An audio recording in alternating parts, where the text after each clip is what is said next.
Welcome to Wordy Worthy Women, episode number 5. It's a gorgeous sunny day, and today we're sitting down with the talented Jazz Alonso, a Spanish musician and a songwriter from Madrid.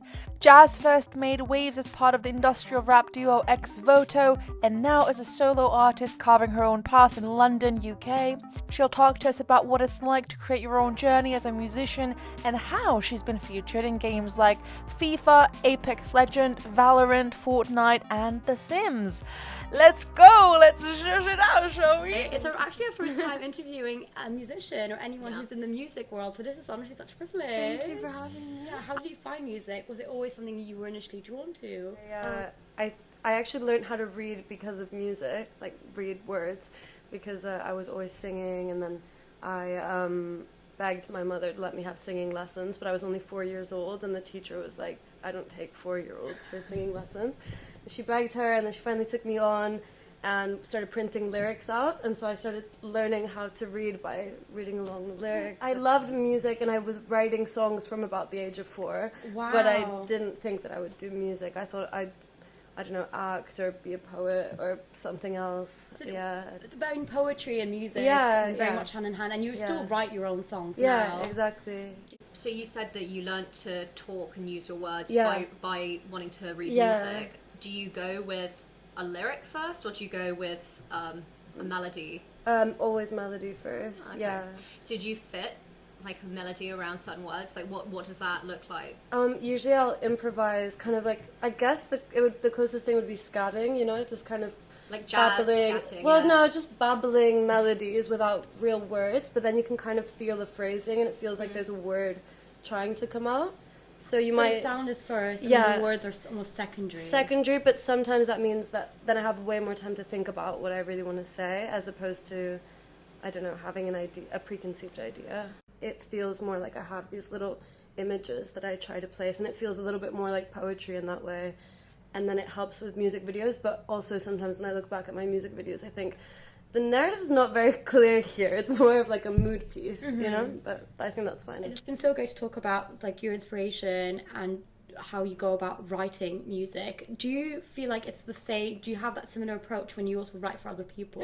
I do treat it like a business, Yeah. but I really enjoy it. I feel like I'm cosplaying as there's something corporate. Powerful business woman. Yeah, I'm like, I have my client and they have needs and they need them delivered. You know, And you're working those under a deliverables. schedule. I feel it, and I really enjoy it, because writing for myself is so exhausting and existential, and I'm always feeling like an arrow with no target, and it feels like there's no end, and you don't know And why it you're must be doing more it. emotionally charged as well. Yeah, and there's no reason to do it. That's the problem. Like, that's what I'm always debating. I'm always like, why am I making this? There's no real need for it other than my own need, and where does this come from, and why am I creating something? Whereas when it's for someone else, it feels really nice to just know I'm doing a good job, I delivered on time, they like it, And they can have the they can existential have crisis. it or not have it, who cares? But I just feel good and relieved that I did it. So what is it like in the industry, being a singer and a songwriter? I would say it depends at what level, but it is quite rare when you get to a high level. I look up all song credits of every song I like, although sometimes they're faked. What? Yeah. Wait, Yeah. what? So, can you explain? This is like... Okay, so I'll start from the beginning. So at my level, I would say like most people are writing their own music, but most people are not writing for other people.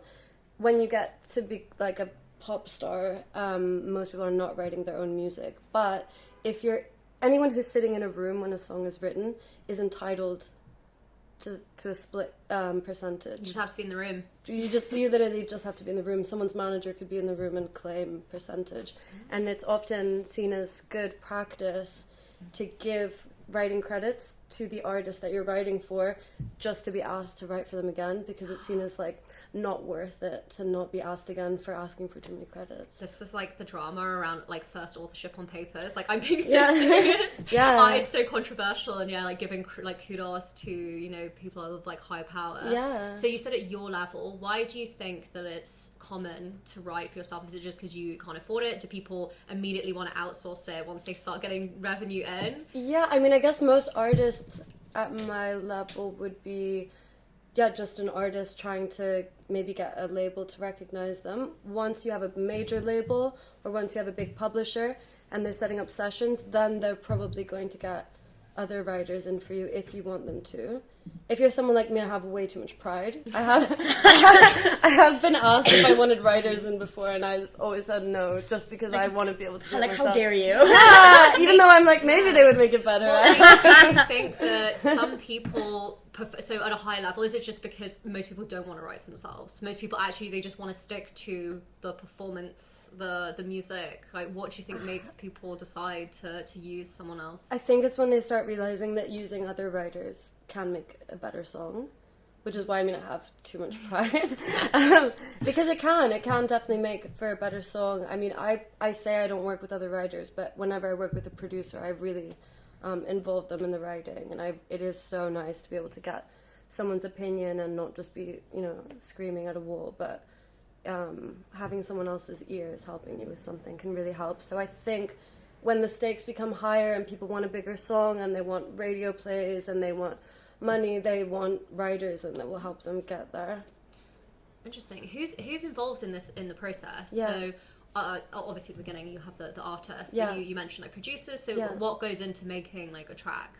Okay, so you need an artist who's going to perform it. Mm-hmm. So whether that's singing or You need a talent. Yeah, and then you need the talent. Could be the writer, or you'd need a writer or writers. And I mean, it depends on the genre of the song, but most songs these days have producers who are either doing like electronic production or are helping record the artist or the instruments. And then once that's done and recorded, then you need a mixing engineer who mixes all of the different elements in the song so that they sound good together, and you have things panned the way you want them and the little sounds the way you want them, and then you get it mastered. And that ensures that it sounds just as good on your phone as it does in your car and on different speakers. And then you have distributors who release it out into the world, and I guess, and then you've got everything else, marketing and labels and all that stuff. So from sort of the conception of Yeah. a song to seeing it finally out there, how long does that time frame look like? I mean, it's obviously different in many cases, but like, how long are you looking at when someone hears a song? Yeah. They don't actually see the label which has gone into necessarily making it. So how long does that process look like? I mean, I feel like a lot of people are trying to make that process shorter because they're realizing that things are so fast-paced and you can make a song so quickly, and you could just make a song in your bedroom by yourself without any of that. And I feel like the new model is kind of like releasing singles every month. I think it is quicker for a lot of people. But for me, for example, a lot of songs I've released were written 4 years before. I think it just depends. I mean, to give you an idea, to be able to get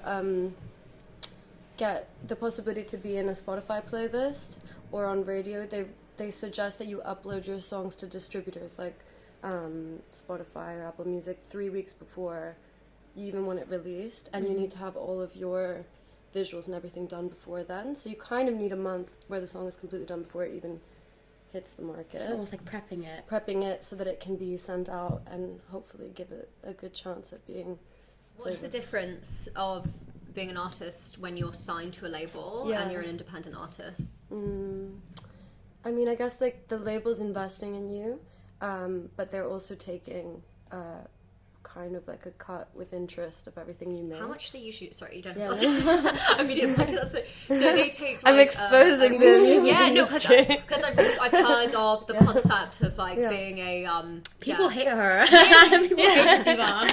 5 recipes on how to shape her in the music industry. It's prima donna. I've heard it when people are like, like they're not signed to any record label, but I as someone that's like sees this from the outside, like what does that relationship look like? How much are you usually expected to like give up, and what do you get from that? I mean, it depends on your contract, but in general, when they give you this like like $1 million record deal, which I don't know anyone who's had that, but that is not money that you just get to keep. That is money that everything that your music makes, all the revenue that your music makes, has to go back to paying that with interest. So it's basically like a loan from the bank. Right. And so it can be really hard for artists to get out of their record deals. I mean, we know how little streaming makes for artists, so... I don't know. Is it... It's I actually don't know the exact, but maybe Spotify is like 0.001. I mean, artists don't make money from streaming anymore. Is this why everyone is going on tour? I've heard from sources that even quite big artists are losing money on tour. Yeah, like loads of money. That's correct, because obviously I think streaming is no longer the main, like, it's obviously the main way people consume music, but it's not buying albums. Yeah, no, exactly, right? So not... previously, 20 years ago, musicians would make most of their money from selling their records. Yeah. Now you can't do that anymore. Yeah. So the other revenue platforms are obviously any content you produce online, touring, merch. Merch I think is probably still making people money. But I think so. I don't know how much. I love merch. Yeah, oh, that's good to know. You're going to have this sense of style as well. So like, feel like your merch is amazing. Yeah. So even like people can see a loss at even like really highly produced, marketed album. Sorry, yeah. I tours. mean, I recently heard that someone who had a #1 in the UK also like lost money. That's crazy. Yeah. Very, very seldom do people find a perfect symbiotic relationship where they have this amazing label that really takes care of them and the whole team stays intact. I mean, there's a lot of stories of A&Rs signing artists, and then the A&R gets fired or moves to a different company because they got a better job, and so then the artist is left with a team that isn't invested in them, and they get dropped from their label, and you know, it's just a complex system, and I don't even know if being signed is the answer anymore, but I also don't know if being unsigned is an answer, because they just tell you to just post on TikTok all day and hope that you blow up. But again, it's like... It was so funny. I saw TikTok the other day say someone, I don't go to movies anymore because all real performers are on TikTok. So maybe we're moving past production and into the reality of art. TikTok killed film stars. TikTok killed film stars. Well, I feel like people because movies. What is it? People don't go to the movies anymore. They'll watch like something on YouTube. So people don't watch like a video. Yeah, I still watch live streams. Like Call of Duty for 16 hours. Like, why watch the movie when you can watch like 10 clips on TikTok while streaming it? Or just the trailer. Literally, The change in how people consume media is going to be studied by a lot of psychologists for many years, because they feel like... Do you think so, or do you think it'll be seen as so normal? I feel like the inevitable. You don't want to be a Luddite when it comes to media. You don't want to be like, what is it, blockbusters, and say like, nah, the way we're going to do it, we're just going to have like print media, whatever. You kind of have to be a bit agile and pivot, I'm assuming. I mean, I'm really excited to hear when your new album. When do you expect it to come out? I don't know. I think I've got all these pop songs that I've had for years, so I think I'll keep dropping a few singles, maybe put them in like an EP. I keep trying to think of what I'm going to call them, and I kind of just think I'll call one pop songs and the other one ballads or something. I mean, pop songs, sad songs. Keep it simple. What goes into the creation of an album? So do you come up like, right, I'm gonna... what are the steps of the process? That you said that you're already dropping songs. Do you then go like, hold on a minute, there's a narrative that you can put into an album? Like, how does that process work? I don't know. Honestly, for me, it's been quite painful, because I've been trying to write this album for 4 years, and for the first 2, it was me trying to figure out even what I had to say, or what I wanted to say, or what sound I wanted to have after kind of leaving XVOTO, my old band. And then I then spent 2 years trying to string it together and get producers in, but again, it's like, if you don't have the money to pay people... I just had a bunch of demos that were half unfinished, and I would try to write by myself, and it just wasn't working. And yeah, I don't know, it's been really hard. It's kind of like a bureaucratic problem at that point, and you know, there's only so much you can do. So I've been teaching myself production, and I'm just kind of letting go of, again, this idea that I had of what that album would be, and I think I'll just release fragments of it. You previously talked about being in a band. What are the biggest differences of working with other artists in like sort of a team as a band versus working solo? I think it's like having the support of working with someone and knowing that what you want to achieve is doable. But I mean, hopefully I'm just learning autonomy. That's what I've learned from leaving the band and from, you know, having to wait 2 months to get a session with a producer to just work on the song that you wrote together. You get things done faster as well. Yeah, I don't want to ever deal with that again. I never want to feel like my own creativity is at the mercy of someone else. And even if that means that the quality of what I produce will be less than what I've done previously, you know. What producers, if you could work with any producer in the world, who would you work with? Oh my god. And they will be listening to this. Just putting it out there. The producers, Call them out. Yeah, exactly. Call them out. Any producer in the world. Me in the future. Like you in 10 years time. Yeah. That's so good. Maybe not specific producers, but like if a specific kind of producer, you're like, oh, I wish this kind of producer would reach out to me because this is what I'm looking for. Like, what is it that you're looking for in a producer? Someone who has a month to dedicate. Literally, can you be consistent with your scheduling? It's so real though. It's like we should get it done. I mean, someone who is multi-instrumentalist. Wait, where's the camera? Like a genie. Multi-instrumentalist, forward-thinking, has a cabin in the woods somewhere, and we can camp out for a month. Yeah. It would help if they're sexy too. Yeah. Oh, right. No, I don't want that. No. Never again. It's like a Lonely Hearts column or like a job description. No. I want the job. I just want the job. Maria's like, Maria's coming with me. they have to be sexy. Asking for a friend. I'm just wearing the leather jacket and the glasses because her bodyguard. Bodyguard From Maria. the Opal video. Yes, coming. We're not. Oh, okay, yeah. Can we talk about this music video? So there is a music video that me and Anna, we were talking about it yesterday, and it's hot. It's just a hot music video, and it's like Maria gone butch, which is such a look. Very. Oh my god, we're gonna start crying. Like working together for this, and like, can you explain how we got hot butch, Maria? Because like, thank you, the wildlings, because it was great. My life's better for it.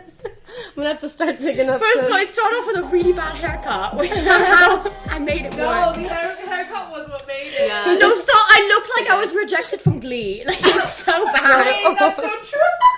What do you mean? I looked like someone rejected from a Glee audition for Grease. It's so bad. I see it as the Grease, so it's kind of like leather jacket and the Yeah, but not even Grease, like 2008 version of Grease. I think I was Gleeified. And I love my hairdresser, but she did me dirty. I mean, the best part is you might have been Butch Maria, but you did bring me the pleasers. Yeah. She came with a bag full of pleasers and hair gel. It was perfect. It was duality of man. No. Also about further, I mean, we've talked a lot about music videos and production, and we haven't talked a lot about performances, which obviously, like in that music video, you performed a lot. Yeah. And you've also performed on like quite a large scale as well when you did Reignition. Yeah. Was it Kia Forum? Yeah. What was it like performing? I mean, there was almost a crowd of like 20,000 people. Yeah. Like, what was that like? Honestly, incredible. It was like one of the best moments of my life. Yeah, it was amazing. I spent all summer writing this song, and I did not expect the level of what was going to happen. It felt like they had chosen the wrong person. I was given the proper pop star experience. Do you want to go from the start on like how this came to be? Yeah, so I got commissioned to write for it, and I thought it might be like some other video game songs I've written which don't have my name on them, or they're it doesn't come in tandem with the performance. And then I started working on it with the other singer and with the producers, and then once I got the job, they were like, yeah, you're going to come to LA, and you can bring someone with you. So I brought my dad. We were taking in Escalades everywhere. Do you know those massive black cars that the Kardashians go in everywhere? Nice. Yeah, we're taken everywhere in those. We rehearsed at Paramount Studios because there was nowhere big enough to mimic the stage, and we spent like 2 days rehearsing there with stunt people, and it was incredible. It was honestly one of the best experiences of my life, and being able to rehearse at the Forum and perform at the Forum was honestly, there are no words for how amazing it was. Do you get nervous in like that kind of situation as well, or do you almost go into performance mode where you kind of block it out? When I was on the flight to LA, I kind of was talking to myself, and I was like, you're going to be so nervous, and I know you're going to get there and you're going to feel really intimidated by all the people, the choreographers, even just for rehearsals. And I just told myself, like, if you get if you get too intimidated, you're going to miss out on the best week of your life. So just don't let any of it get to you. Enjoy every second of it. Just be present. And that's what I did. And I didn't feel scared or shy. And because we rehearsed for about a week, when it came to the actual day, I felt really prepared. And I just thought, you're going to enjoy it no matter what happens. So I did. I had the best time of my life. I didn't want to get off stage. Aww. Yeah. Is there a space you'd, like, for a dream performance? Like, is there a space you'd, like, would love to have a performance in? Ooh, I don't know.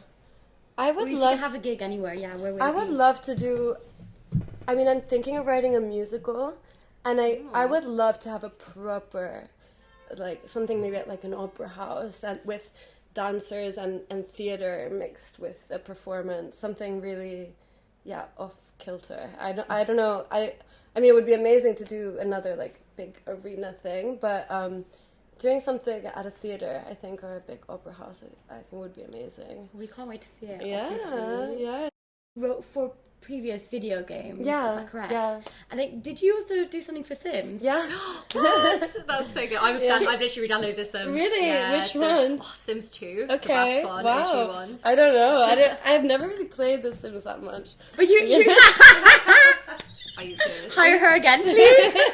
But you I mean, you sung in Simlish, right? Yeah, I did. And being the linguistic nerd that I am, I got sent the lyrics and I was reading through them, like trying to decipher. And then I found some mistakes, so I highlighted them and sent it back because they have an official Simlish translator. They I had have to send my people lyrics. proficient in Simlish. Yeah, that's their job. They should hire me now. And I sent it back. I was like, this word is repeated and it's not repeated in English. I think that's a mistake. Which actually, that's my highlight. What was it like? So you wrote a song for The Sims. Yeah. What is? Just explain. I have no idea what any of that means. Or So you? I'd already been writing this song. And then, is it a version of a song that is in English? Yeah, Okay, yeah. right. And so then I had to send the lyrics in, and then they sent them back in Simlish. Oh, and you re-record And then the you same re-record song. it. Yeah, Oh my gosh. But it was interesting trying to decide what accent I should have in Simlish. I had to do research. I looked up Katy Perry singing in Simlish and Lily Allen, and naturally it feels like it should come out a bit Russian, but there could be so many directions you could take this language. So I wasn't really sure what I should lean on because it doesn't. I don't know. You can't really read it in your own accent. You have to assume tones of others. Can you say a little bit of like what the lyrics were in Simlish? As a I remember the devout first Sim one. player. Yabu. No, I can't remember. If I find my phone, I can show you the lyrics. Wait, was there a video accompanying it? Or? Yeah, I did. The song was for the trailer of the Sims 4 Werewolves pack. So you can, Was it if you you look at as the a trailer. werewolf? No, I'm not in it. But the song is in it. It says my name. So it happened because I had a song in FIFA with XVOTO, and FIFA's music people are EA. XVOTO is your old band. Yeah, XVOTO is my old band. EA, Electronic Arts, own FIFA. And when they were approving the song, they highlighted a bunch of my lyrics that they weren't sure if they should be censored because the lyrics were really cryptic. This was for the song Brain Freeze. And so it highlighted in yellow like a bunch of my lyrics and asked me to explain what they meant. And again, being the English lit nerd that I am, I got so excited. So I made like a whole chart with the lyric and like symbolically what it meant and what it meant to me and what it meant in relation to the rest of the song. And I sent that off, and the head of the music department was like, "Who is this? Free?" Wait, were the lyrics like dark and mysterious? So There's just like a lot of strange symbolism that it wasn't clear what But they I was were like, saying. this could be like one of the sinister. lyrics was "Malt my milkies in a vault." Are you sure that's not similar? Because the song is about being cryogenically frozen, but it's also about like making art and hoping that will keep you alive forever. And I also mix a passage from Ezekiel 37. Anyway, it's a bit cryptic. And we talked about this a bit earlier about like symbolism and narrative. Yeah, exactly. So They have concerns. they were curious, and I gave them this whole analysis, and she loved it and emailed my label at the time and was like, "If this girl is in LA, I want to have dinner with her." And I was in LA, so I went for dinner with her and the whole music team. And at the time, I really wanted to... I had just written a video game. I'd made my own one for the XVOTO EP release. And so I really wanted to write more. And I just went into that dinner like, anything you want, I'm willing to write. And from that dinner, I got the Sims job and the Apex Legends job. I wrote lyrics for them. So. How, from when they commissioned you to do that, to you sort of sending over... You know, well, I guess not even sending over, finalising the products. Like, how long was that, like, lifespan? Some things are really quick. Like, the Apex Legends thing I did maybe, like, in a week. And then the Sims thing was maybe more like 2 or 3 weeks. That's still really quick. Yeah, I mean, a lot of these things, I mean, especially when you work in, like, advertisement stuff, it's... You have to hand it in the next day. Like, it's a really quick turnaround. Yeah, a super quick turnaround. But that's fine. I like working. Who do you see yourself like collaborating with? Or I guess working for? That's a good question. I'm not sure. I mean, I've been really lucky. I've pretty much written the big ones. I did Fortnite. I've done FIFA, Valorant as well. I've done Valorant. I've done Apex Legends, Sims. I mean, it'd be really cool to do GTA. Oh my god. I mean, we're still waiting on the new GTA. Exactly. I'd love to announce the new GTA. Oh my god, it'd be so good. That would be really cool. I mean, I guess it would also be really cool to be more involved in a video game than just the music. I guess like how Grimes was in Cyberpunk 2077, or I don't know, it could be cool to do something with Hideo Kojima. I mean, I remember hearing Hemlock Springs music for the first time and being such a fan and being like, I'd love to open for her one day. And then I saw like 2 days later that she was going to open for Doja Cat. I was like, maybe not yet. This has happened. Like you open for someone and they can open for you. And, like, you have no idea because, like, I imagine. I mean, actually, this is a really interesting question. How do you know when someone's taken off? Like, what does it mean to like make it? Especially with what you're saying now. It's like, you know, there's the sort of like classic pathway, which is like record label signing, selling records. But that seems like a very restricted, you know, success. But what does it feel like to you when you're like, okay, that person's like making it? Right, I'm not sure. And you know what's complex about it as well is that a lot of people are making it because they're doing really well on social media, for example, but might not be making any money. And they might still be struggling artists, but visually they're doing great and they are being invited to lots of things or getting lots of followers. But yeah, it depends what your idea of making it is in that context. You know, like I consider myself very, very, very lucky every day that I get paid to make music because most people I know aren't. Wait, speaking of AI, does it ever concern you that it might interfere with your creative process or take away potential clients? Yeah. Or... One time I got taken off a job and they told me in the email that it was because of they were replacing me with AI. I thought, cold. why even tell me? Be a bitch about it and keep it a just say secret. like conflicting schedules. No, like no. I'm so sorry, but that feels like it should be illegal. Right? Well, I think they're trying now. People are trying to fight for it. But yeah, they what happens a lot now is producers will write something with an AI vocal and then send it to me and say, can you sing it? But yeah, can you just sing it so we have a real voice? And this time they preferred the AI voice. And they're like, sorry, we prefer the original AI voice. I mean, fine, whatever, go for it. It's hard because it's a spectrum, right? People have been editing their voices, you know. I think it's that as well. It's so hard. I don't know, because it feels like just my visceral reaction to this is that sounds wrong. But the nuance to this, like, okay, do we ban auto-tune? Is that AI? I don't know. Well, I don't know where this begins and ends, but it doesn't feel right that the auto-tune is still, I mean, it's still the artist's voice. I mean, it's obviously been... belonged to someone, right? It's been completely divorced from the creator, and that's the scary thing about AI, is that it's the amalgamation of all of these people that will never be... their work will never be contributed to them. They'll never get. Yeah, I mean, they're training AI on real people's voices. That's the kind of IP problem here. Yeah. But I was writing songs with a producer once to try to pitch to get like radio, like to send to DJs that we thought would take it to have a big radio hit or whatever. Anyway, we were writing these songs and he suggested that we put my voice through an AI that would make it sound more like these radio voices to give us a better chance at doing it. And we did. I mean, we never got anyone to take it, though, and I think it's because there's something super unreal about it. But it is strange because while you have that feeling that AI isn't real, reality is more and more approximating something that isn't real, and at some point they both meet. Yeah. So I don't know what the answer is. I have a feeling that, and this is why I'm telling you that I've been thinking a lot about what's the point of making art within that scheme. I think that eventually it will collapse and people will want something way more real, and I think art will become way more raw. And I think like untouched voices, like we talked about Lana Del Rey's cracky voice, will probably be something that people want to hear. It won't seem like bad singing, it will seem like human singing. I wish everyone the best on this journey. I'm saddling up, guns blazing. There's a blizzard out there, and I hope you're ready. And what inspires you to stay consistent and continue on this path?